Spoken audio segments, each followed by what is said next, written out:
Bem-vindos. Nós estamos aqui reunidos nesta segunda-feira para nós começarmos assim com certa profundidade e seriedade o estudo do nosso livrinho que todo mundo adquiriu e tem ali. De vez em quando nós vamos inserindo uma série de outros conhecimentos que não estão aqui. Então esses outros conhecimentos que não estão aqui, vocês têm folhas aí, né? Anotem. E anote, seria interessante que você fizesse as anotações a mais sobre o próprio livrinho, que daí fica aí, você não perde. Tá? Nós estaríamos hoje no quinto momento, é no quinto degrau ou no quarto? Não, vamos para o quinto. Quinto degrau? Vamos para o quarto. Eu acho que é o quarto. E seria o quarto degrau. Tá, todo mundo tem a folhinha ali com os 33 degraus. Tá? Nós começamos preenchendo do número 1, do número 2, do número 3. Hoje é o número 4. Nós deveremos chegar ao grau 33. Só para rememorar, para refrescar a memória. Essa escada de conhecimentos que nós estamos fazendo, que vocês vão fazer, ela é individual. No final, gostaríamos, né, e acho que é a opinião de todas as pessoas, de redigir, daí pode ser, quem não sabe datilografia, escreva à mão. Quer dizer, um livrinho, um caderninho, aonde você tivesse anotado e ao seu alcance as 33 iniciações, ou seja, 33 conhecimentos, um seguido do outro, como se formassem uma escada pela qual você vai subindo e a cada degrau você adquire uma nova visão, um novo conhecimento do homem, do ser humano, do mundo, da situação. Por que é que nós estamos aqui? Essa escada teria esse objetivo de deixar bem claro o que é que nós estamos fazendo aqui. Qual é diríamos assim, a missão do ser humano passar por todas essas situações, nuances da vida? E o objetivo final? Será que é só para nós nascermos, nos reproduzirmos, trabalharmos até um período, depois morrermos e as coisas terminam por aí? Claro que não. As pessoas que hoje têm um certo grau de consciência percebem claramente que a vida não poderia se reduzir exclusivamente a esses princípios básicos: nascer, reproduzir, trabalhar, procurar ser honesto e depois se finir, termina tudo. Não, alguma coisa continua. Bem, mas se alguma coisa continua, qual é o papel que nós temos para que essa coisa, né, entre aspas, que continua depois diríamos, da nossa passagem por aqui, ela siga um caminho, e um caminho muito mais propício do que quando nós iniciamos aqui. É exatamente isso que a gente pretende fazer com essa escada: fornecer conhecimentos, uma expansão da mente, para termos uma ideia bem mais clara do que nós viemos fazer aqui, do que nós somos, do que estamos fazendo e daquilo que nós temos condições de fazer, de melhorar a nós mesmos e aquelas pessoas que vivem conosco. Nós podemos melhorar essa situação? Podemos. Agora, só melhoramos, primeiro, se nós soubermos. Então, conhecimento é fundamental. Segundo, à medida que esses conhecimentos forem se colocando um após o outro de uma maneira ordenada, eles nos dão um sentido, nos dão uma direção. Porque o que nós estamos colocando aqui, vamos ser bem honestos, e o que vai, de certa forma, aparecer em todos os 33 degraus, todos nós aqui já ouvimos ad nauseam, quer dizer, já ouvimos muitas vezes.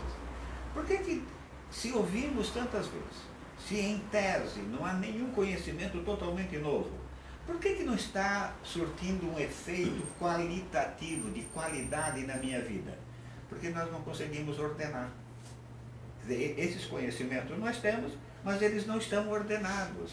Eles não estão colocados numa sequência de que eu, de posse de e sabendo de que eu tenho esse potencial, eu posso exercitar, elaborar, tornar muito mais produtivo outros atributos que cada um, outras capacidades, outros instrumentos de evolução que cada um de nós tem e está ali de uma maneira parada, como se nós não os possuíssemos.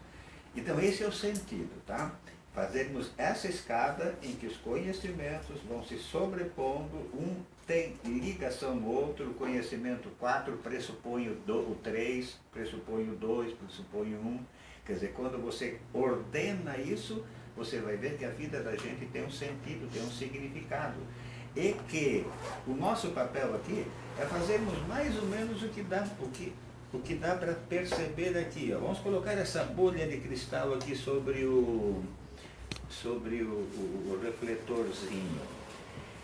O nosso papel aqui, ó, se nós somos essa bolha, quer dizer, essa bolha de energia, nós temos que manter dentro dela experiências, sabedorias, conhecimentos que vão sendo acumulados pela vivência, mas que vão formando, criando uma forma, uma constituição que dê sentido para a gente.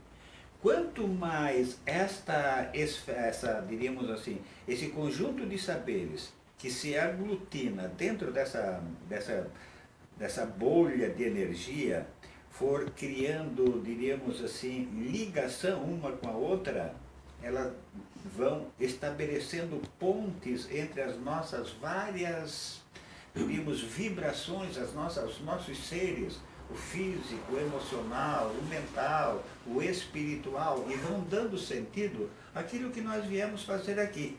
Quando nós estivermos completos, com conhecimentos e sabedoria, essa forma que se cria no interior da bolha terá uma figura luminosa e resplandecente.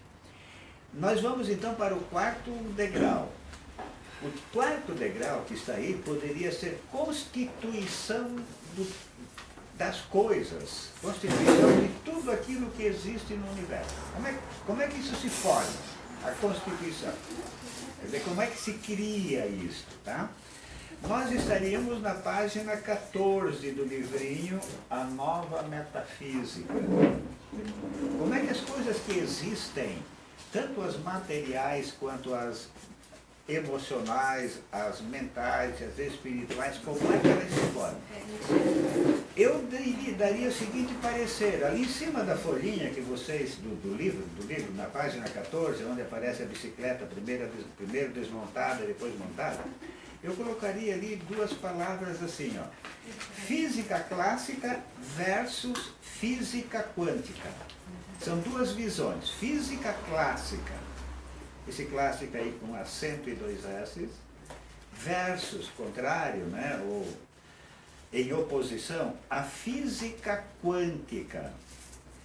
Então, vamos ver o que é, como é que se diria, o que significam esses termos.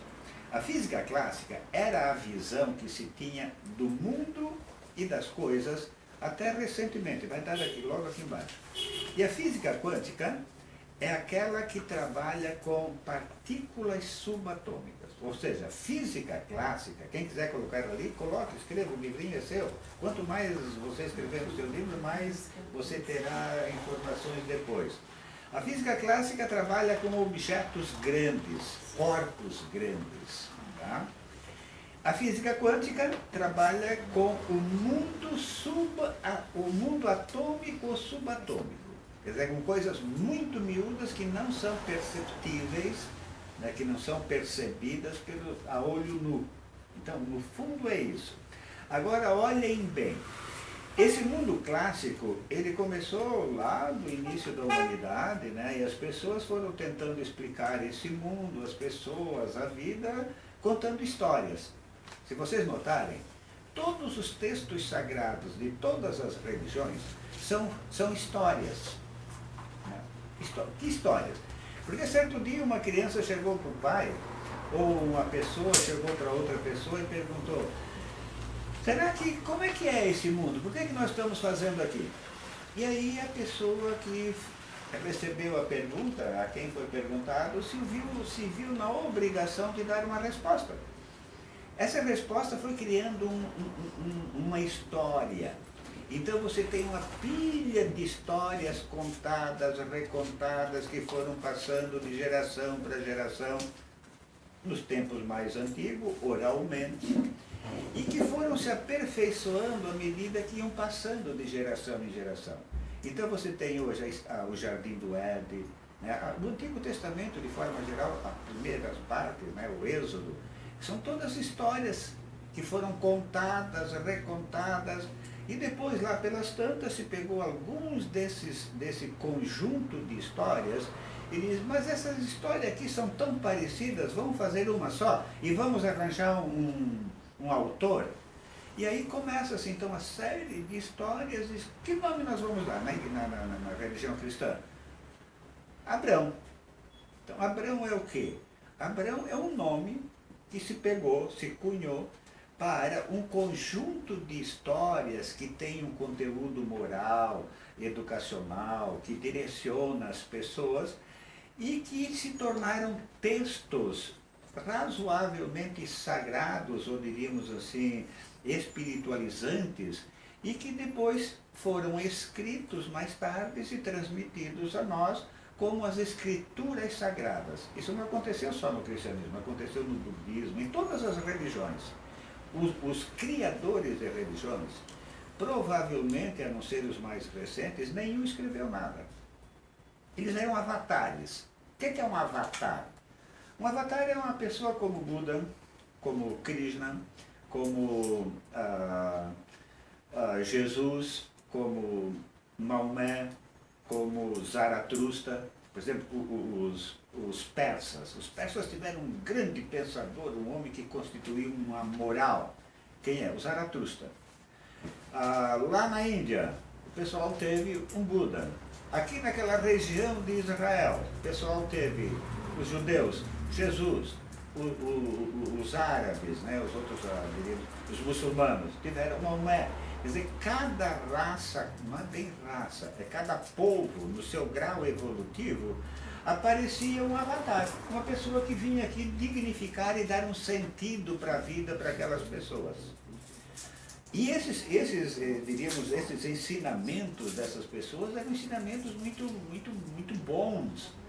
Eram tão bons que eles foram preservados até hoje. Veja que se você pegar, por exemplo, né, os livros lá do budismo, então você vai estudar o que teria dito Buda, os seguidores de Buda.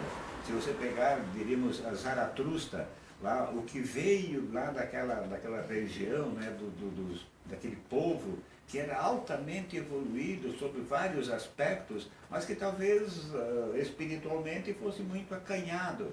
Então ele ensina uma série de coisas, e o que ele ensinou era tão bom que deu, olhem bem, que deu para adequar as parábolas e as histórias que eles ensinaram para cada tempo. Porque nós estamos aqui no século XXI. Nós estamos à luz do conhecimento, né? O século XX foi um século assim, de uma expansão tecnológica muito grande. Provavelmente vai demorar tempo para termos um século de tantas descobertas e tantos avanços científicos como foi o século passado. E nós pegamos ainda, dentro de toda essa evolução, nós pegamos a história, né, as parábolas de Jesus no Evangelho, e damos uma interpretação. Há 200 anos atrás, o conhecimento do pessoal era muito mais acanhado do que o nosso hoje. E eles também liam essas parábolas e também davam uma interpretação. Há 500 anos atrás, há 1000 anos atrás, notem que são histórias tão bem, diríamos, escritas, né, urdidas, que elas resistem ao tempo e em cada época é possível extrair um conhecimento delas. Isso é uma coisa realmente muito importante, muito bonita. Por quê?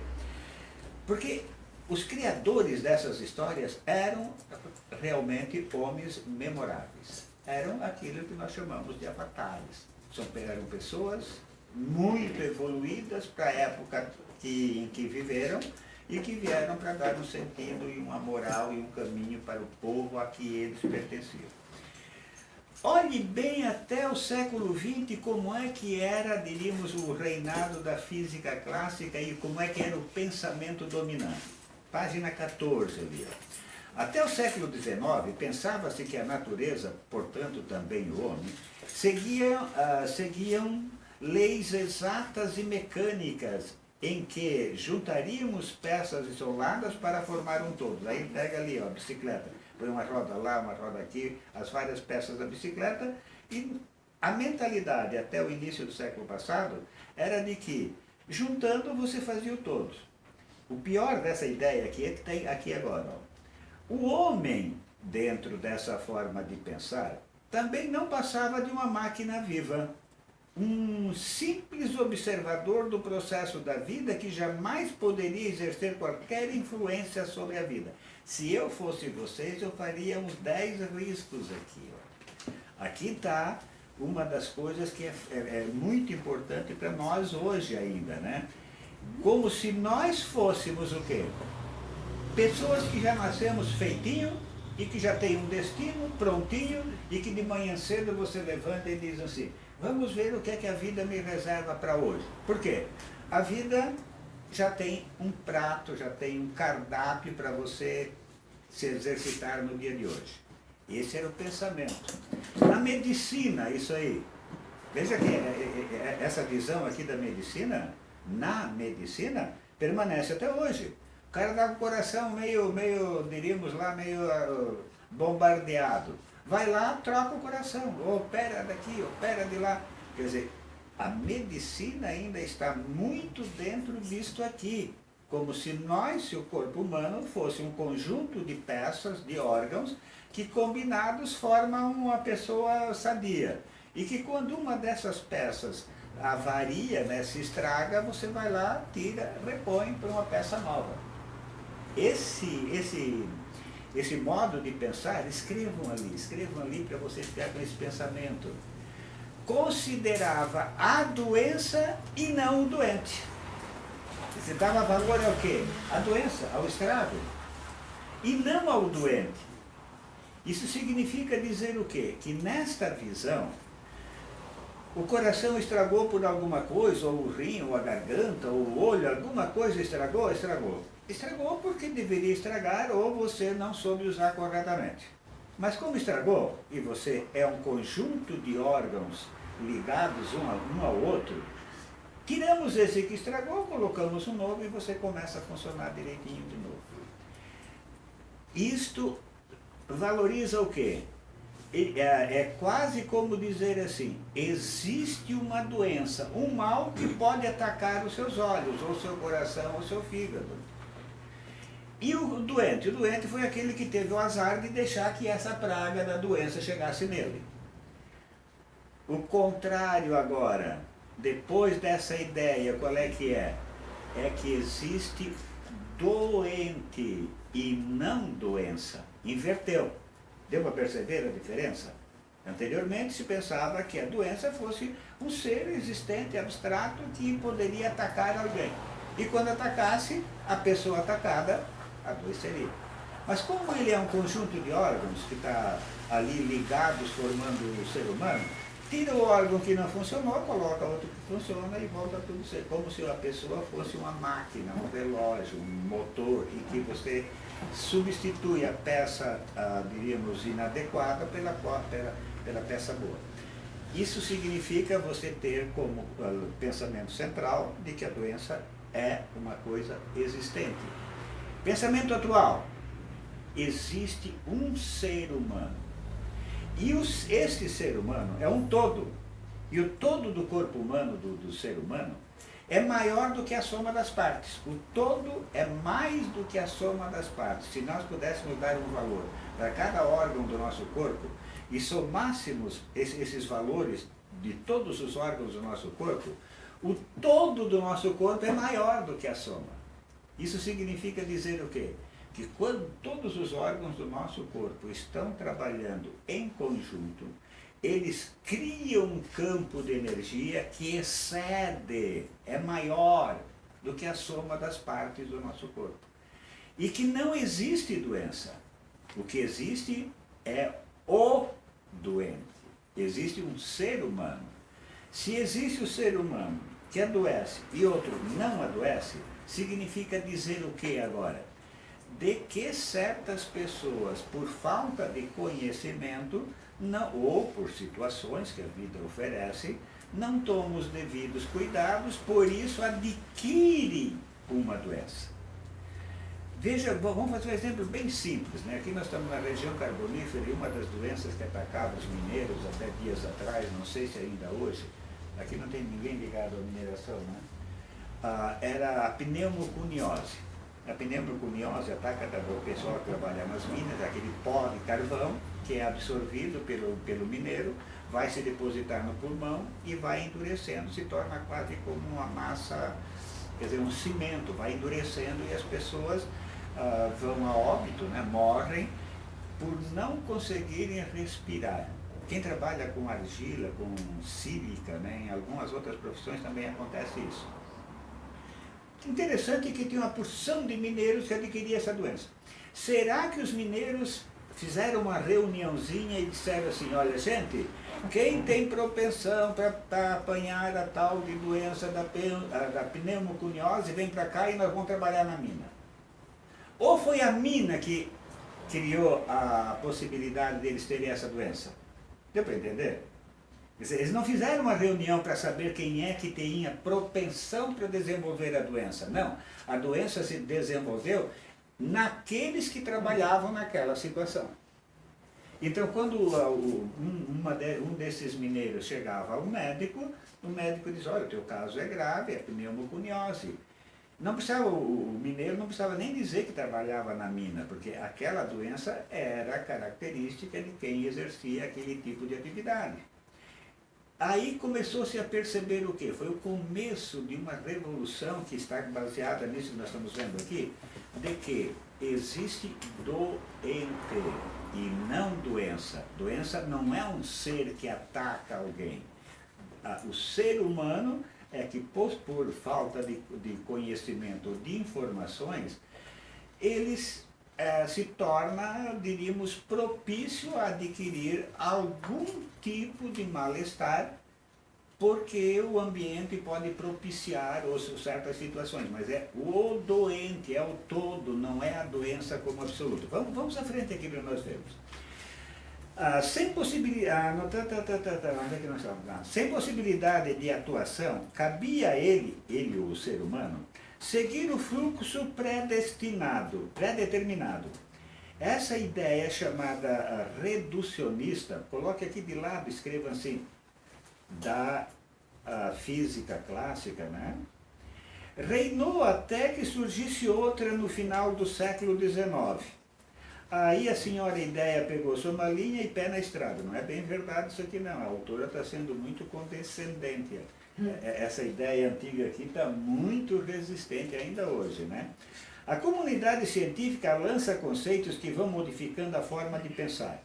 Veja lá, a partir do século XIX, 1800, né? Final de 1800, começou-se a divisão do átomo, o estudo, a psicologia se transforma numa ciência à parte. Até essa época não havia a faculdade de psicologia. Existia a faculdade de filosofia e psicologia era como se fosse um adendo. A psicologia estava dentro da filosofia. A teoria da evolução das espécies e mais uma série de outros avanços que foram quem quebrou o gelo lá. Tudo isso abala as estruturas antigas. Nasce o século XX sob o signo da transformação.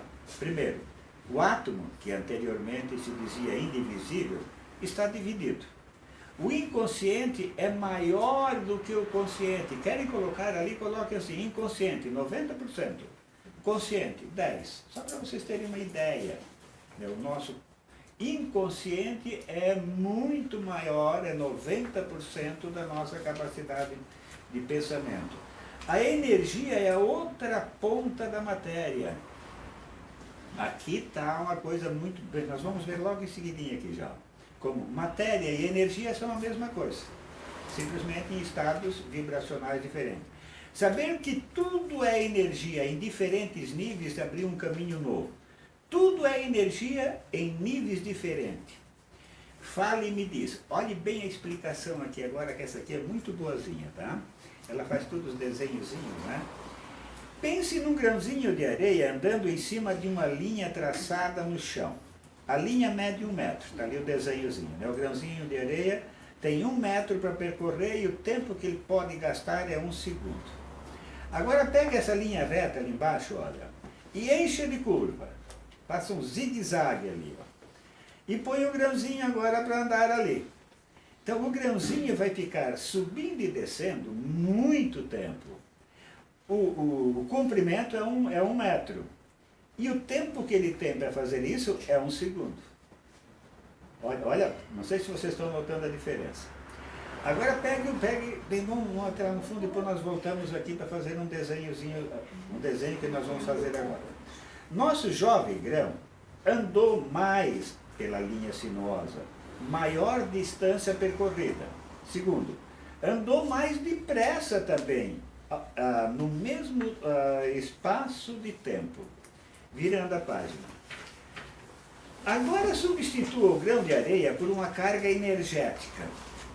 Você não esqueceu que matéria é formada de energia, né? E pense que, quanto mais o grão subir e descer andando acima e abaixo da linha, maior é o trabalho dele, certo? Ficou assim. Olha ali. Quanto maior for o número de oscilações, sobe e desce, quanto maior for o trabalho, maior será a energia posta em jogo. Aqui no outro lado. Agora você só pare um pouquinho aqui em cima disso e imagine o seguinte agora.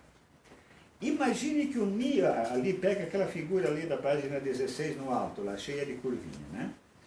Imagine que a distância é 1 metro, o tempo que se tem é 1 segundo. Mas que são tantos os sobes e desces ali, ó, que uma linha daquela fica em cima da outra. Faça o caneta, o livro de vocês ali. De tal forma que é tantas assim, ó, que uma está grudada na outra. Se uma linhazinha de sobe e desce estiver grudadinha na outra, o que é que você tem agora? Você tem agora uma, como se diria assim, uma vibração que você não consegue medir.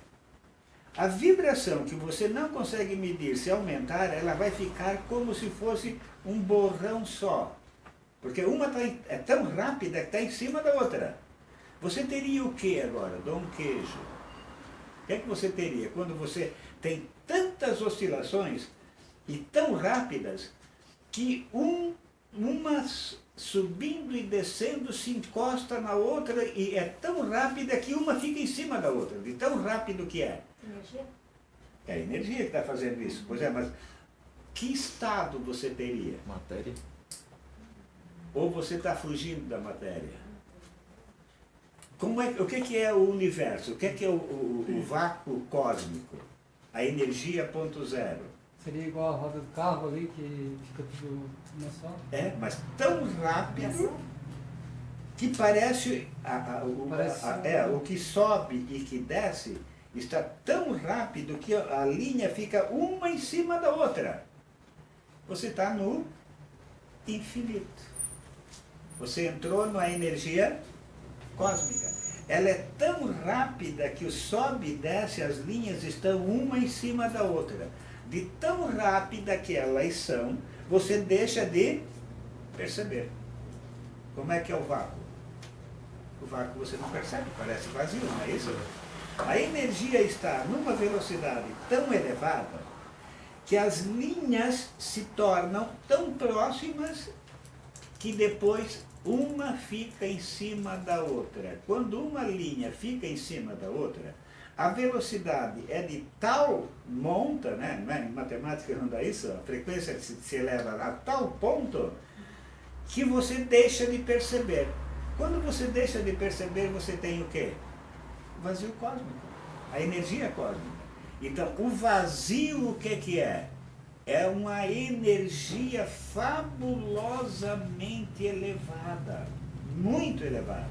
Tão elevada que até no gráfico, ali, as nuances, né, do sobe e desce, está uma linha em cima da outra.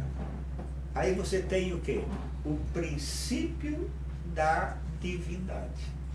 Essa energia, nessa ondulação, nesse grau de frequência, você sai do tempo, sai da matéria e sai do espaço. Você está no infinito. O que é o vazio cósmico, então? É uma energia desta velocidade. Vocês estão com carinha muito séria, é sinal que vocês não estão entendendo ou eu estou embrulhando? Vamos fazer de lado ali, então. Você pega ali a sua caneta, pega de ladinho assim, ó, e começa assim, bem longe uma da outra, depois vai se tornando bem pertinho uma da outra, até que uma está em cima da outra e você vai ver que vai dar uma reta final. Você está passando por várias frequências. No final vai ser uma reta. Por quê? Porque a vibração vai aumentando muito, muito, muito. E à medida que vai aumentando a vibração, vai aumentando esses morrinhos aqui, né? Esse sobe e desce. A tal ponto que uma vibração é tão rápida que está em cima da outra, que nós poderíamos, diríamos assim, fazer um desenho, dar uma ideia no gráfico de uma linha reta. Então você tem a energia em altíssima vibração, de tão rápido você não percebe mais o movimento. Quando você não percebe o movimento, você tem o quê? O vazio cósmico, a energia universal. Essa energia que nós estamos aqui tentando, de uma maneira bem simplificada, entender, é a energia ponto zero, ou seja, a energia divina, a energia que constitui todas as coisas que existem no mundo. E todas as coisas que existem são feitas por ela, estão dentro dela. Não sei se eu me fiz entender. Tudo que existe é feito de energia. Tá? Alguém tem dúvida disso? Não. Então, energia.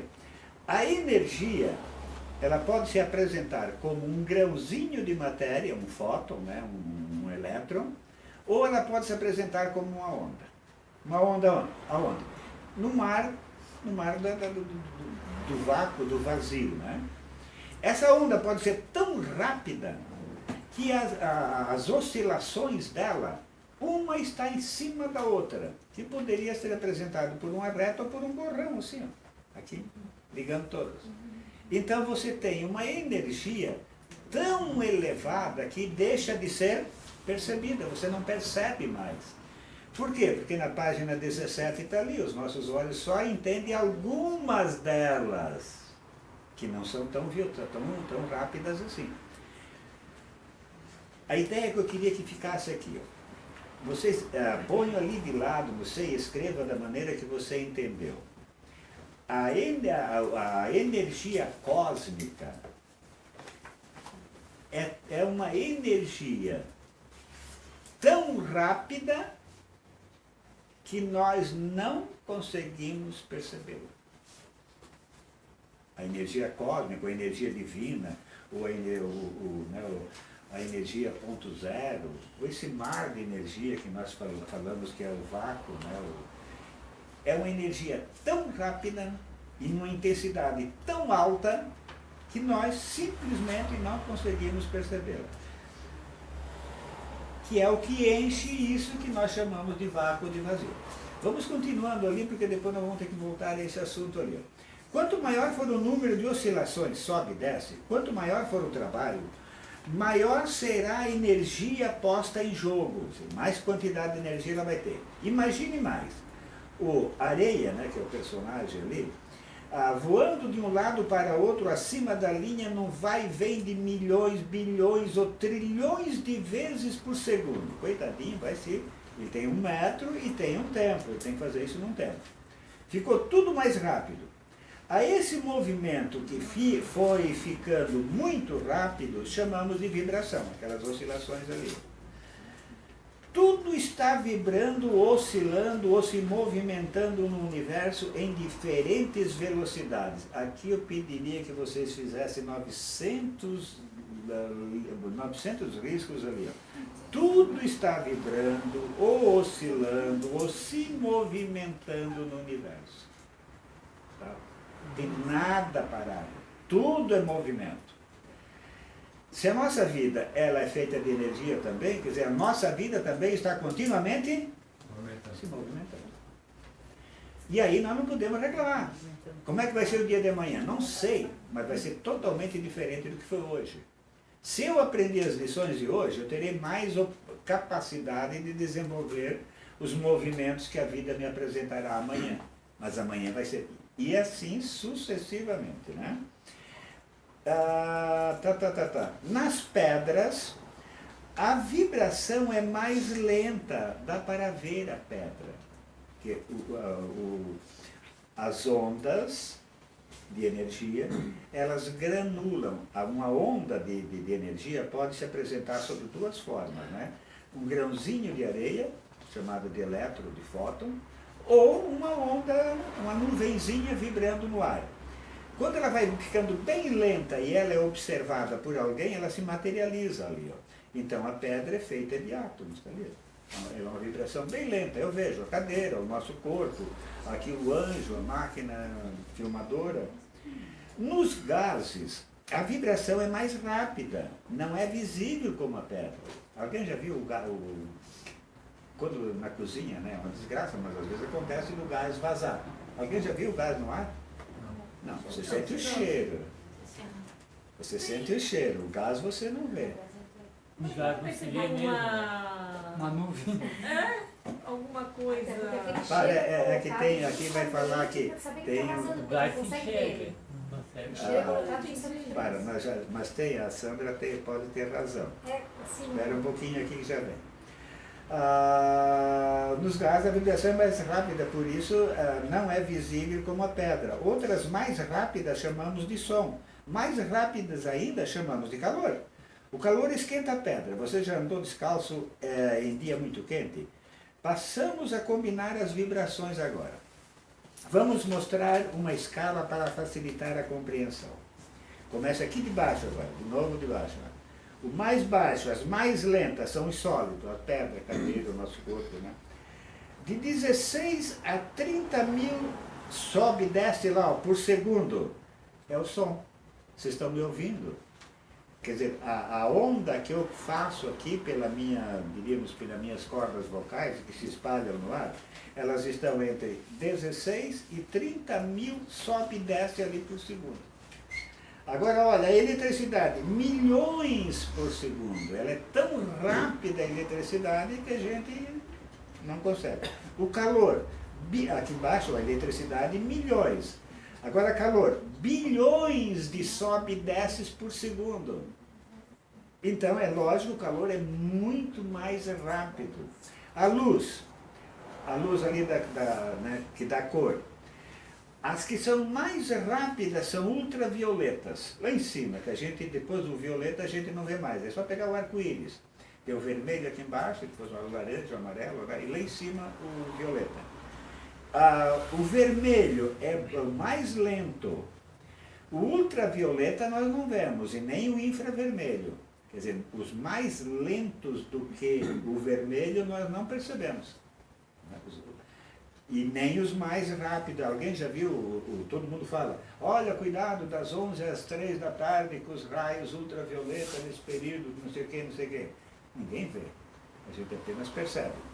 Os outros, trilhões de vezes por segundo, do vermelho, põe ali, ó, do vermelho ao violeta. Aí tem as 7 cores, tá? O infravermelho a gente não vê e o ultravioleta também a gente não vê. Por quê? Porque ou são muito devagar demais ou são muito rápido demais. Raio-X. 4 trilhões de sobe e desces por segundo. Por causa disso, o raio-X, tu vai lá, né? Ele olha através da gente. Os dentistas usam isso, né? E não faz mal para quem você aplica aquilo? Depende da dose, mas de regra não. De regra não? Então, raio-x não é... raio gama, quintilhões de vezes por segundo. Raios cósmicos, 8 por segundo, quer dizer, 10 elevado à potência 26. Ou seja, você coloca o número 1 e depois 26 zeros depois, para ver que número que vai dar.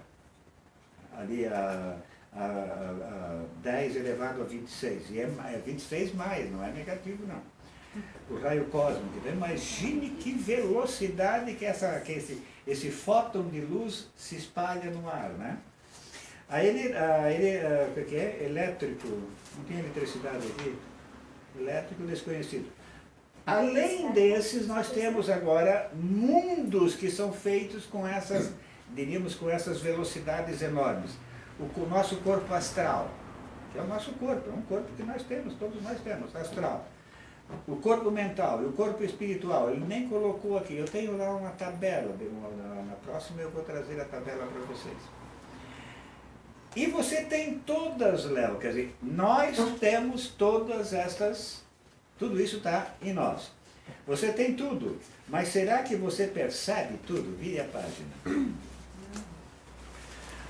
Os humanos são assim, ó, tem tudo, mas nem todos percebem que possuem tudo. Os olhos, né? Os nossos olhos percebem formas e cores. As cores que estão ali, só entre aquele pequenininho ali. Ouvido, os sons, olha lá atrás os sons, de 16 a 30 mil por segundo.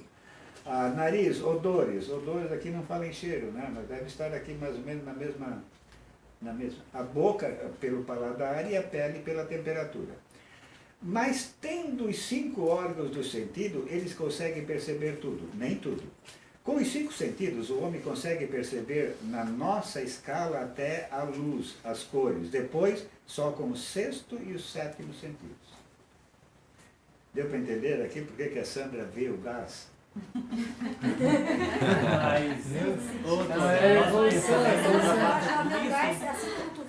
O nosso pensamento ultrapassa tudo isso. Sim, vamos chegar lá. Sexto sentido, a mediunidade, a paranormalidade, a percepção extrasensorial, ou qualquer outro nome que se dê, né? É aquilo que se chama a utilização de você ter uma capacidade de percepção maior do que aquelas que estão indicadas aqui dos 5 sentidos. Tem pessoas que têm isso? Todas as pessoas têm. Todas as pessoas têm.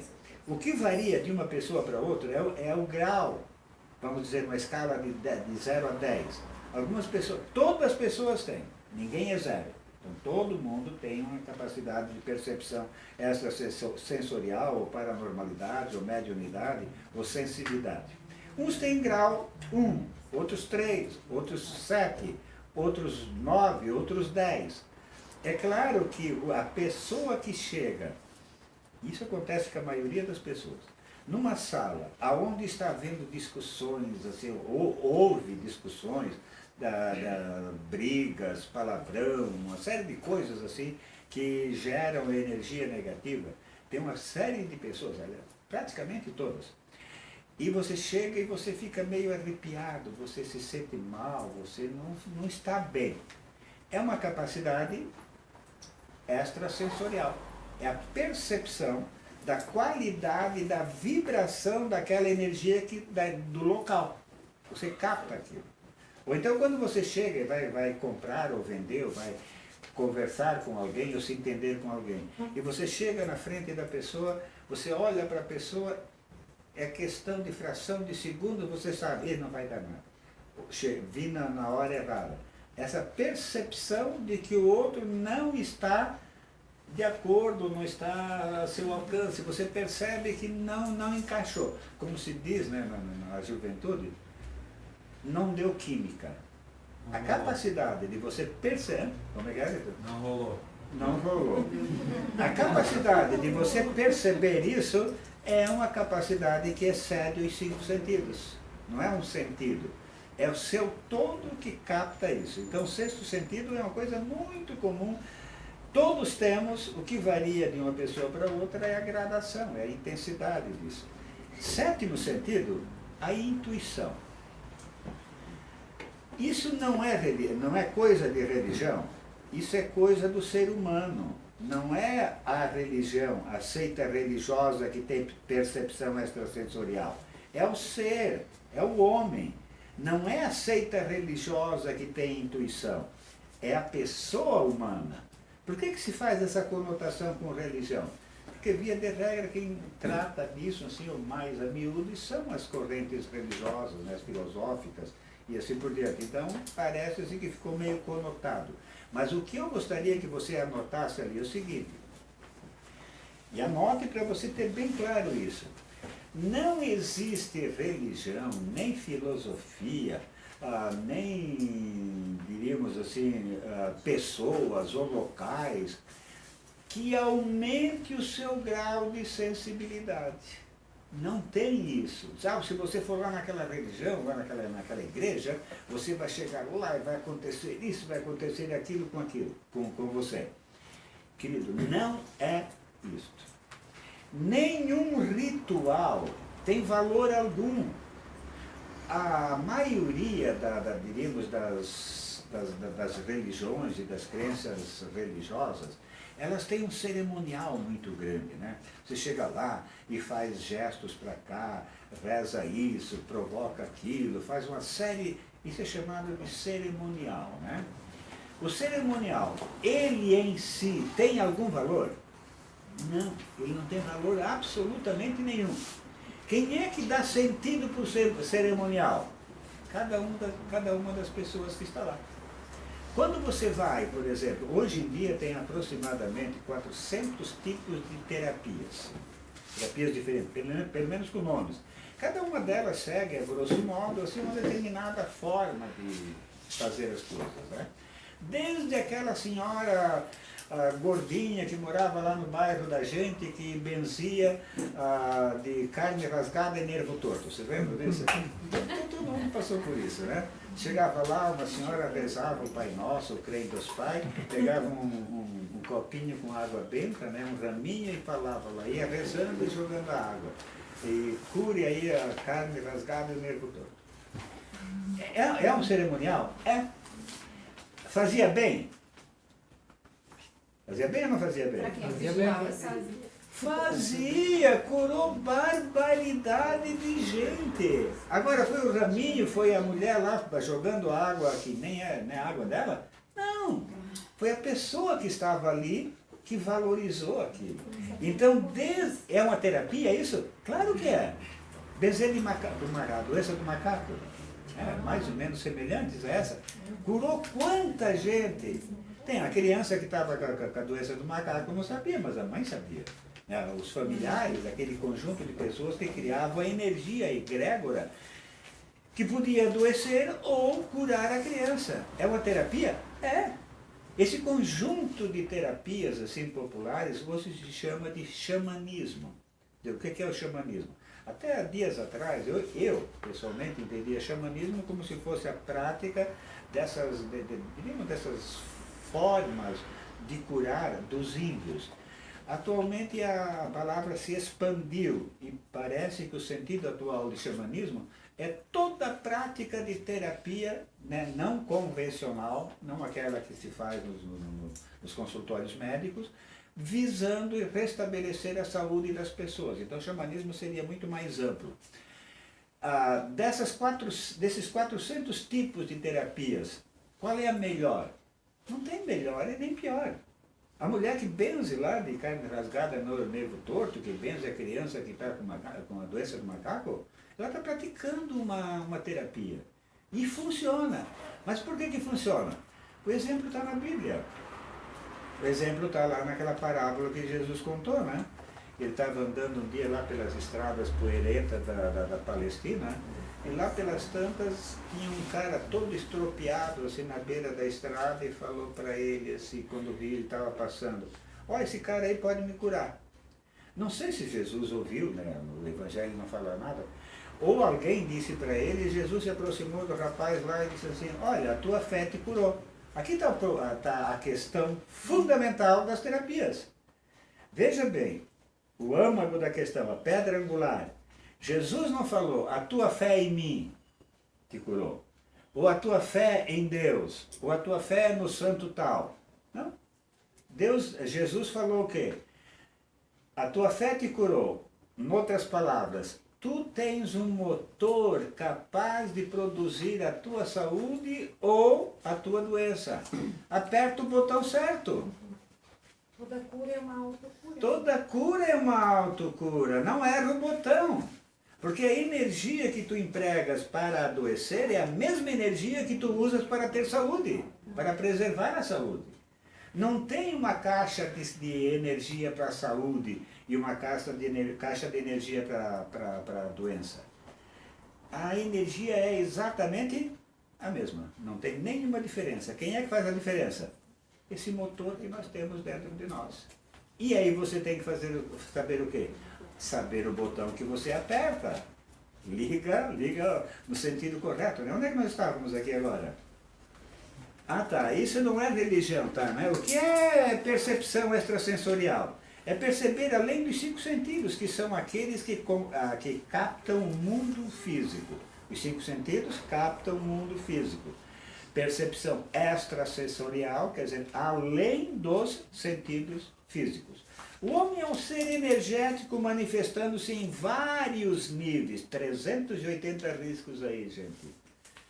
Nós temos falado aqui desde o primeiro degrau de que nós vivemos simultaneamente, no mesmo instante, em 4 mundos diferentes. Para cada um desses mundos que nós vivemos, nós usamos um corpo. E estamos continuamente trocando de corpo, subindo e descendo nesses 4 níveis, o nível físico, o nível emocional, o nível mental e o nível espiritual. Nós usamos os 4 corpos o tempo inteiro. Nós estamos o tempo inteiro fazendo o quê? Conectando com energias diferentes, vibrações diferentes. O meu corpo físico precisa das vibrações que estão no mesmo nível da pedra lá atrás, bem lentas. Que não é pedra, mas é alface, é beterraba, é cenoura, é queijo, é macarrão. O corpo físico precisa disso. O corpo emocional já tem alguns requisitos, ele é mais chato. O mental mais ainda, e também mais sutil. E quem alimenta tudo isso é o espiritual. Se ele tem matéria, corpo físico, consequentemente tem energias. Você não se esquece de que matéria é feita de átomos e átomos é feito de energia. O homem é composto, aqui ele colocou 5 aqui, olha. Ele colocou o etérico. O homem tem 5 corpos, né? Vamos dizer aqui não. Tanto faz você considerar 5 como 4. Físico, astral, mental e espiritual. E aqui o etérico, coloque dele ali de lado, assim, uma flechinha colocando elementais. Aí a gente vai dar fica aqui a dica, né? É a memória elemental, dos elementais do nosso corpo. Que é um capítulo muito bonito também, né? Tudo junto? Tudo junto. É confuso? Não. É perfeito. Passo a passo vamos entender tudo. O corpo físico. Nós temos tempo, não é? O corpo físico não precisa apresentar, você já conhece, é a mais concreta das manifestações. É tão necessária a nossa vida no planeta quanto um piano para fazer um recital. Nossa vida no planeta, sim, o homem é um ser espiritual numa experiência corpórea. É um ser, aqui já está destacado, mas coloque ali de lado, muito importante isso. Para a gente não se confundir os vários corpos, que parece que a gente só tem o lado físico, né? Coloca ali de lado assim. O homem é um ser espiritual numa experiência corpórea. Coloca MB, bem grande. Aí você vai saber que aí tem uma definição importante. E aquela história que diz que o homem tem alma. Ele não tem alma, ele é a alma que agora está experimentando a vida por meio de um corpo do planeta. Faça alguns riscos aí, né? Embora pareça óbvio, ele não tem alma, ele é a alma, né? Que está experimentando a vida aqui, né, nesse planeta. É a alma que tem um corpo. Aqui você faça vários riscos aqui. Isso aqui está claro para todo mundo? É a alma que tem um corpo. ou é o corpo que tem uma alma? Note que a ideia que nós tínhamos até dias atrás era exatamente o contrário, né? Olha, cuide porque você tem uma alma, se você não se cuidar, ela vai para o inferno e você vai atrás. Você vai atrás? Não, você fica por aqui, né? Mas a ideia era essa, que era aquela ideia lá no começo da página 14. Deu para entender? Lá na página 14 estava essa ideia, que o homem era como, lá bem no comecinho, a física clássica e a física quântica, né? Que o homem era um cara que estava aqui já com tudo predestinado, levantava de manhã para ver o que a vida... Quer dizer, ele não tinha muita coisa para fazer. Isso era tão verdadeiro que... Como é que era a ideia da... Vamos dizer assim, do aspecto político da sociedade na Idade Média? O que eram os políticos governantes? Qual era a ideia religiosa que havia sobre políticos e autoridades constituídas na Idade Média? Dom Queijo. Enviados de Deus. Eles tinham enviados de Deus. Dar-te-ei o queijo. E comprarei a vaca amanhã, que de tanto final do tempo nós tiraremos esse leite. Toda autoridade era representante de Deus. Fosse ela boa, iníqua, não importava. É autoridade constituída? É. Ela representa a autoridade divina. Por causa disso, eles faziam barbaridade de coisas. E todo mundo se submetia. A autoridade era representante físico de Deus. Esta ideia da Idade Média, veja, ela era tão forte, né, mas tão assim que as pessoas que tivessem, por exemplo, que nem a Sandra, que percebe o gás, né, que viu o gás, se ela vivesse lá em 1600 em Portugal, ela iria parar na fogueira. Era considerada feiticeira. Na Espanha, diz que eles deixavam pendurado de perna para o ar, era mais grave ainda. A famosa Inquisição, quer dizer, a busca a todas aquelas pessoas que tivessem qualquer tipo de conotação que excedesse, né, e podia-se fazer isso em nome de Deus. Por quê? Porque toda autoridade era representante físico de... Estão percebendo a corrente que se cria? Quer dizer, eles cometiam um absurdo desse em nome de Deus. E por que ninguém xingava? Porque eles eram autoridade constituída. Portanto, eles estavam executando a vontade dos deuses. Não sei se alguém de nós viveu lá, mas devia ser meio triste, né, a situação, porque você não tinha para quem apelar, né? Onde é que nós estávamos agora? O corpo é o endereço. Hã? O corpo é o endereço da individualidade. Da alma, durante a vida na Terra. Há corpos maiores, menores, mais leves, mais ágeis, outros são mais pesados. O corpo não mente. 380 risco aqui, hein? O corpo não mente. E se poderia até dizer aqui assim, se vocês quiserem colocar, né? O corpo de cada um traz em si a biografia, a história da vida dessa pessoa. O corpo de cada um de nós traz contido a história, a biografia, tudo o que aconteceu conosco está registrado no nosso corpo. Tudo, absolutamente tudo. E na maioria das vezes, não apenas desta última que nós estamos vivendo aqui, não. Quer dizer, o nosso corpo é o registro. O corpo não mente. Aprenda a ler os corpos. Eles contam toda a história da vida daquele ser. Assim como uma árvore plantada à beira do caminho mostra as suas cicatrizes no tronco, onde o pessoal é mal educado, né? Fica lá fazendo desenhozinho. Mas é mais ou menos, é muito próximo dessa verdade aqui. O nosso corpo contém a nossa história. O corpo narra sobre o ser que nele habita. Se é higiênico, se é cuidadoso consigo, se cuida da alimentação, se gosta de esportes. O corpo é um mapa que pode ser lido por qualquer pessoa treinada.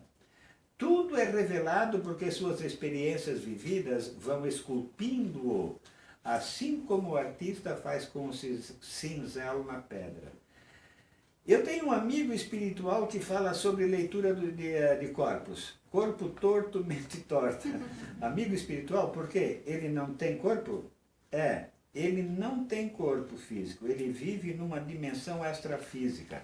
O corpo físico existe apenas na realidade corporal em tempo e espaço tridimensional, acabando-se com a morte. Tempo e espaço tridimensional, o que é isso? É o tempo e o espaço como você conhece nessa dimensão. Tridimensional, todo mundo já sabe isso aí, né? Você pega o que é uma foto 3D? Se você olhar para aquele quadro lá, todos os quadros que nós temos aqui, né, tem largura e altura, né? O comprimento e largura. A terceira dimensão é profundidade. Por exemplo, aquela lá, isso é.